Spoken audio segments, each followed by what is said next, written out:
In the US, there's 11 ingredients. In the UK, there's 3, and salt is optional. An ingredient called dimethylpolysiloxane is an ingredient preserved with formaldehyde, a neurotoxin. This is Skittles. Notice. So that was McDonald's French fries. There are 3 ingredients. We'll back it up so you guys can hear that again because it's just so good. There are 3 ingredients in the UK version of McDonald's French fries. Look at the list of the US version, including compounds like formaldehyde that act as neurotoxins to the human body. In case you didn't take human gross anatomy or you forgot about dissecting frogs in 4th grade in biology class, that's formaldehyde that is used to preserve deceased tissue. And we're consuming that as food.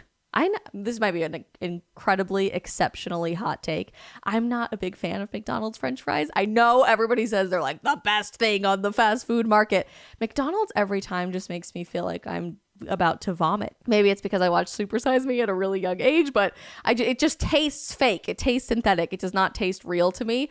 I'm a sucker for other French fries, but not McDonald's. But especially now knowing this, that's frightening. In the US, there's 11 ingredients. In the UK, there's 3, and salt is optional. An ingredient called dimethylpolysiloxane is an ingredient preserved with formaldehyde, a neurotoxin. This is Skittles. Notice the long list of ingredient differences. 10 artificial dyes in the US version and titanium dioxide. This ingredient is banned in Europe because it can cause DNA damage. Lovely. So every time you eat Skittles, which growing up was my favorite candy, and why would you think that it's completely poisonous to consume food that is widely available on the American market? You wouldn't. I mean, people didn't know what they didn't know, or at least we didn't have the wherewithal to actually go research what all of these compounds in the ingredient list, which we couldn't pronounce, were doing. Yeah, it destroys your DNA every time you eat Skittles. Keep that in mind next time you go to the movie theater. Artificial dyes are made from petroleum, and products containing these dyes require a warning label in Europe, and they have been linked to cancer and disruptions in the immune system. This on the screen back here is Gatorade. Okay, wait till you go down the Gatorade rabbit hole because this one kept me up for like weeks. In the US, they use red 40 and caramel color. In Germany, they don't. They use carrot and sweet potatoes to color their Gatorade. This is Doritos. The US version has 3 different artificial dyes and MSG. The UK version does not. General Mills is definitely playing some tricks on us. Cereal might be the most disgusting differential between the United States and Europe and Australia. Like if you compare, they're going to hold up a couple of specific brands here to compare. But if you compare the exact same cereal brand from the United States to other countries, it is enough to make you want to gouge your eyes out with a fork. It's horrifying. They launched a new version of Trix just recently in Australia. It has no dyes. They even advertise that when the US version still does. This is why I became a food activist.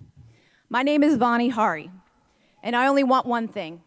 I want Americans to be treated the same way as citizens in other countries by our own American companies. Which shouldn't be that controversial. It shouldn't be that controversial. After Vanny spoke about the food differentials, listen to Jason Karp here. This blew my mind. But with artificial food dyes, they have shown all over the world that they can use colorants that come from fruit. This is the Canadian version. This is the brightness of the Canadian version. That doesn't even look like Fruit Loops, right? Canadian Fruit Loops that look like Cheerios in the United States, relatively speaking. And then they're going to hold up American Fruit Loops, and I want you to take a guess what the healthier version is. Just for visibility.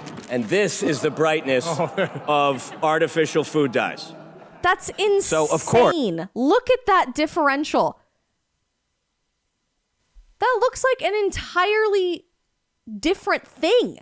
Obviously, American Fruit Loops look more synthetic. That doesn't even look edible.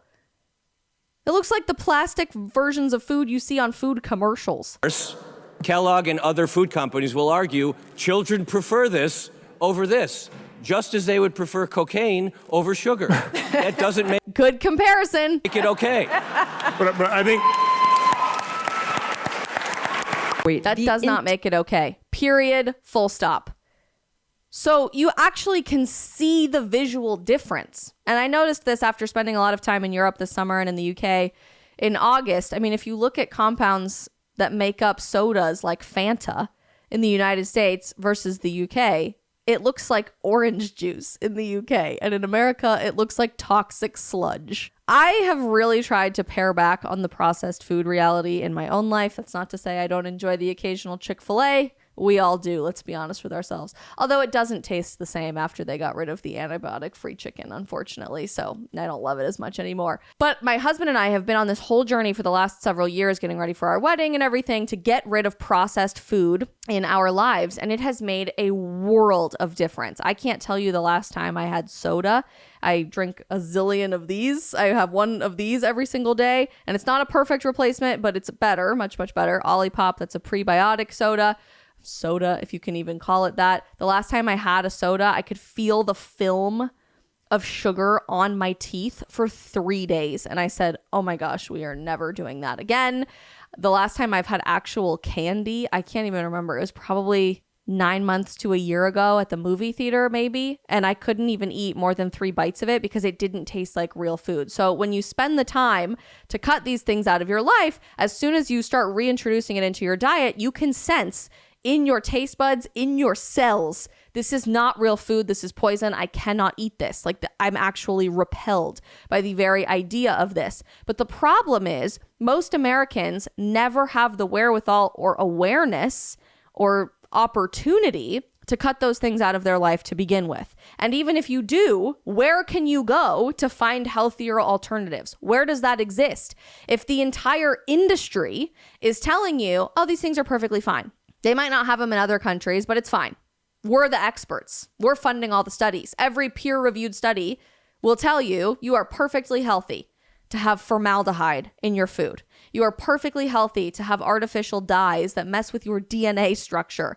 You are perfectly healthy to be ingesting all of these things that make you feel like crap every single day, even when the exact same company has an entirely different ingredient list a few thousand miles away on the other side of an ocean. Because if you really want to think about it, and Dr. Casey means brother, is the best person at articulating this I've ever seen. If you really think about this, there is one agency that is responsible for telling you the food and the pharmaceuticals that are safe for use and consumption in the United States and America today. They're completely unrelated things, one would think, but there is one agency that gets to tell you that, the Food and Drug Administration. And as we've talked about repeatedly on the show in the last year, there are essentially no regulations for what happens when big pharma and big food executives go work for the FDA, and then those people quit 3 months later and go back and work for the big pharma and big food companies. These are the people funding the studies to tell you this drug works. This food is safe. You have nothing to worry about.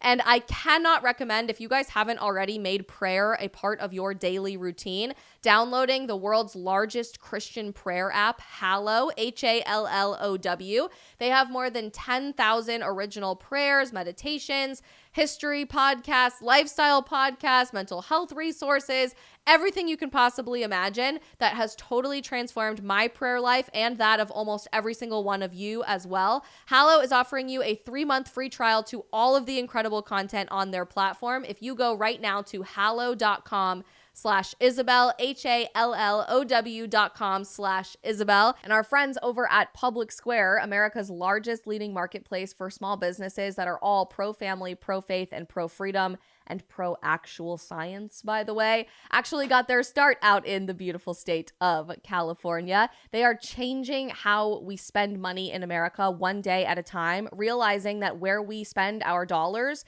is where culture is going to thrive. If you are looking for businesses to support that share your values, check them out at publicsquare.com. And if you are a business owner of any kind, make sure you add your small business to Public Square to connect with customers who share your values too. I'm so glad, by the way, that there are companies that are trying to get to the actual truth of matters like this and in standing for women in general. Just one of which happens to be my amazing friends over at Garnier.